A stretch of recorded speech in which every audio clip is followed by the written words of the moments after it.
बहुत बहुत स्वागत है प्यारे बच्चों आप सभी का आज की इस वीडियो में।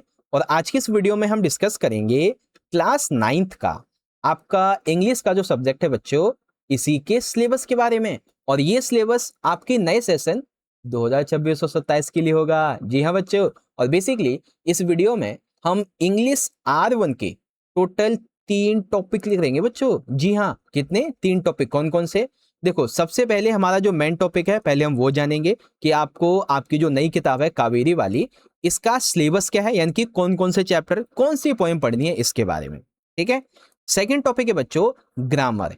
ग्रामर के कौन कौन से टॉपिक्स आने वाले हैं, कितने मार्क्स का क्वेश्चन उनसे बनेगा, ये जानेंगे। ठीक है। और तीसरा इंपॉर्टेंट टॉपिक है बच्चों राइटिंग सिलेबस के बारे में। जी हाँ, राइटिंग के ऐसे कौन कौन से टॉपिक्स है बच्चों जो कि एग्जाम में आएंगे। ठीक है, क्वेश्चंस आएंगे और वो कितने कितने मार्क्स के आएंगे ये भी आपको बताने वाले हैं। यानी कि पूरे साल भर आपको क्या क्या पढ़ना है, क्या क्या बदल गया है, सब कुछ यहाँ पे अच्छे से आपको पता चलने वाला है बच्चों। कोई क्वेश्चन डाउट हो, ये रही मेरी इंस्टाग्राम की आईडी, आप फॉलो मैसेज कर सकते हो। ठीक है। बाकी आप सभी बच्चे वीडियो को लाइक शेयर, चैनल को सब्सक्राइब जरूर कर लेना। मोस्ट इंपॉर्टेंट है बच्चों क्लास 9th के टेलीग्राम ग्रुप को ज्वाइन करना। लिंक मिलेगा आपको डिस्क्रिप्शन बॉक्स में, सारे बच्चे जरूर ज्वाइन कर लेना। चाहो तो टेलीग्राम पे सर्च भी कर सकते हो JSK 9th class. Okay, get ready. शुरू करते हैं बच्चों अपने सिलेबस की वीडियो को। देखो, सबसे पहले तो आप ये जान लो कि आपकी 9th क्लास की, चाहे आपके पास में R1 हो या फिर R2 हो, आपकी एक ही किताब है कावेरी। ठीक है। थोड़ा सा फर्क है R1 R2 में, तो मैं आपको नेक्स्ट वीडियो में R2 बता दूंगा। देखो, कावेरी का आपका जो चैप्टर इंडेक्स है, जिसे आप कंटेंट्स भी कह सकते हो, इसे निकाल लीजिए और मैं आपको डायरेक्ट बता देता हूं आपको क्या क्या पढ़ना है। ठीक है। तो सबसे पहले चैप्टर नंबर 1 है हमारा how I taught my grandmother to read, ये पढ़ना है। Second chapter the poet maker पढ़ना है। Third chapter winds of change पढ़ना है। चैप्टर 4 है विटामिन एम, ये पढ़ना है। ठीक है। Chapter 5 the world of limitless possibilities. Chapter 6 Twain melodies. Chapter 7 carrier of words and chapter 8 follow that dream. ठीक है। कितने चैप्टर पढ़ने बच्चों? टोटल 8। अब बारी आती है कि हमारी जो पोएम्स हैं, ठीक है, पोएम्स हमें कितनी पढ़नी है। तो देखो बच्चों, पोएम कितनी पढ़नी है। सबसे पहली है बच्चों भारत आवर लैंड, ये पढ़नी है। सेकंड पोएम है गिफ्ट्स ऑफ ग्रेस, ठीक है, ये हमें पढ़नी है। थर्ड पोएम है कैनवास ऑफ सॉइल पढ़ेंगे। पोएम 4 है I can not remember my mother. फिर फिफ्थ पोएम है 9 गोल्ड मेडल्स। सिक्स पोएम है हमारी अ friend found in music and 7 is words and 8 is believe in yourself. तो कुल मिला के कितने पढ़ने बच्चों? टोटल 8 पोएम्स पढ़नी है हमें। ठीक है। ओवरऑल पूरी किताब ही पढ़नी है आपको, अगर मैं शॉर्ट में कहूं तो। ठीक है। आई होप आप समझ गए होंगे अच्छे तरीके से। चलिए, किताब जो थी इसका सिलेबस तो हमारा पूरा हो गया। अब हम बात करते हैं नेक्स्ट टॉपिक की, जो कि है हमारा इंग्लिश का ग्रामर का सिलेबस क्या रहने वाला है। ठीक है। तो आओ बच्चों देखते हैं। ग्रामर के सिलेबस में सबसे पहले तो आपको समझना होगा सीक्वेंस ऑफ टेंसेस, टेंसेस का सीक्वेंस क्या है। सेकंड, आपको जो मॉडल एक्सलीज होती हैं इसके बारे में जानना है। And third important topic that is reported speech, इसके बारे में। ठीक है। फोर्थ टॉपिक है बच्चों एडिटिंग, ओमिटिंग, सिलेक्टेड रिस्पॉन्स और एमसीक्यूज, यानी कि आपको एडिट करने के लिए या फिर ओमिटिंग करने के लिए आ सकते हैं एमसीक्यूज, आ सकते हैं नॉर्मल 1 मार्क्स में क्वेश्चन भी आ सकते हैं। ठीक है। फिफ्थ टॉपिक है बच्चों सेंटेंस ट्रांसफॉर्मेशन। ठीक है, आपको एक्टिव से पैसिव वॉइस या फिर पैसिव से एक्टिव वॉइस में चेंज करना हो सकता है, या फिर कुछ और भी आ सकते हैं, यानी कि ट्रांसलेट करना होगा आपको। ठीक है, ट्रांसफॉर्म करना होगा। सिक्स टॉपिक है बच्चों सेंटेंस रीअरेंजमेंट। जैसे कि एक सेंटेंस होता है ना, वो कई टुकड़ों में टूटा हुआ होता है, तो उन टुकड़ों को मिलाकर आपको एक पूरा का पूरा सेंटेंस जो है ना वो बनाना होता है, तो वैसे रहेगा, जंबल वर्ड्स जिसे कहते हैं। उसके बाद coordinational clause type 1, determiners, subject verb concord clause, noun clause, relative clause, इस तरीके से रहेगा। ओके बच्चों, तो यहां तक आपका जो है ना ये ग्रामर का सिलेबस हो गया। ठीक है। अब बात करते हैं कि ग्रामर से क्वेश्चन कितने मार्क्स का कहां से आएगा। तो देखो, ग्रामर जो है ना आपकी, ये टोटल 10 नंबर की आएगी।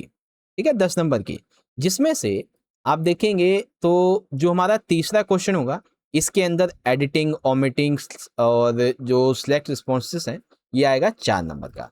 उसके बाद जो सेंटेंस रीअरेंजमेंट है ये हमारा 3 नंबर का रहेगा, और सेंटेंस ट्रांसफॉर्मेशन ये हमारा 3 नंबर का रहेगा। ठीक है, ये जितना आप देख रहे हो ना ये सब ये इसी टॉपिक के अंदर है, थर्ड वाले के अंदर। तो इस तरीके से आपका ये रहेगा बच्चों। ठीक है, आ गया समझ। अब बात करते हैं तीसरे टॉपिक की, दैट इज राइटिंग का आपका सिलेबस क्या रहने वाला है। ठीक है, किसका बच्चों, राइटिंग का सिलेबस क्या होगा। अब राइटिंग को ना बड़े ध्यान से देखना बच्चों। देखो, राइटिंग के अंदर सबसे पहला जो हमारा टॉपिक है वो रहेगा नोटिस राइटिंग का। ठीक है, नोटिस लिखने का। Second topic letter to editor, यानी कि किसी समाचार के संपादक को लेटर लिखने के लिए लेटर। यहाँ पे पॉइंट थर्ड जो है हमारा राइटिंग का, दैट इज फैक्चुअल डिस्क्रिप्शन। ठीक है, फैक्चुअल डिस्क्रिप्शन यानी कि paragraph writing. And fourth it's writing descriptive essay. ठीक है, एसे लिखने के लिए आएगा ये 6 नहीं 5th है हमारा। ठीक है, 5th टॉपिक इनफॉर्मल इनविटेशन, यानी कि किसी को इनवाइट करना इनफॉर्मल तरीके से, और फॉर्मल ईमेल लिखना, और 7th मैगजीन आर्टिकल राइटिंग, और 8 इज नैरेटिव एसे। ठीक है, तो कुल मिला के 8 हमारे टॉपिक यहाँ पे आने वाले। अब आप कहोगे सर इतने टॉपिक हैं, क्वेश्चन कितने बनेंगे इन टॉपिक से, कितने मार्क्स के, आ जाओ इसे भी समझ लो।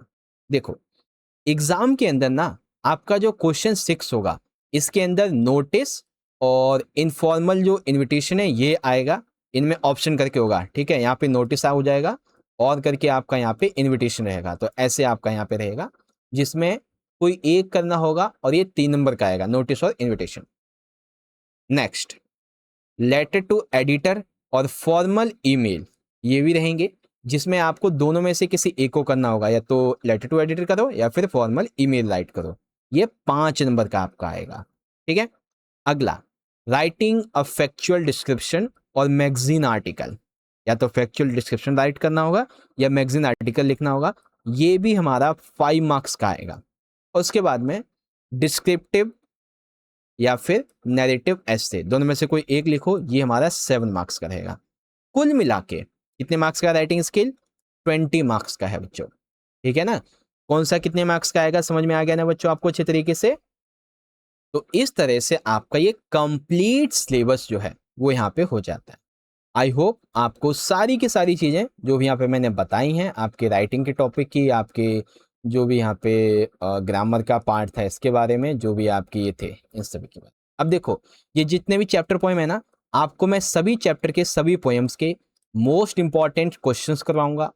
ठीक है, आपको एमसीक्यूज करवाऊंगा, लाइव आकर एग्जाम टाइम पे आपके लिए हम ये सॉल्यूशन करेंगे अच्छे से सभी चीजों का। इवन हम आपको कम से कम 5 से 7 मोस्ट इंपॉर्टेंट सैंपल पेपर्स करवाएंगे बच्चों, वो भी कंप्लीट सॉल्यूशन के साथ में। जैसे हमने आपको पिछली साल 8वीं में करवाए थे ना 8 से 10 सैंपल पेपर इंग्लिश के, वैसे ही इस बार 5 से 7 कम से कम करवाएंगे। सो डोंट वरी, तैयारी आपकी अच्छी होगी। बाकी आप सभी को आपका सिलेबस समझ में आएगा होगा। नेक्स्ट वीडियो आपकी R2 की रहेगी, जो कि बहुत ही जल्दी आ जाएगी। बाकी देखो, आई बटन के अंदर आपके 9th क्लास के हमने ऑल सब्जेक्ट का आपका जो सिलेबस है उनकी वीडियोस अटैच कर दी हैं, तो उसको जरूर देख लेना। बाकी अब आप सभी को वीडियो अच्छी लगी है तो वीडियो को लाइक शेयर जरूर करना, चैनल को सब्सक्राइब कर लेना, और कमेंट में सारे बच्चे फीडबैक देके जरूर जाना, और 9th क्लास के टेलीग्राम ग्रुप को जरूर ज्वाइन कर लेना। ठीक है बच्चों, और ये मेरी इंस्टाग्राम की आईडी है, आप चाहो तो मुझे फॉलो मैसेज कर सकते हो। ठीक है, बाकी मिलते हैं बच्चों अगली वीडियो में अगले सेशन में। तब तक के लिए आप सभी पढ़ते रहिए, अपना ख्याल रखिएगा। बहुत बहुत धन्यवाद। जय हिंद, जय भारत, वंदे मातरम।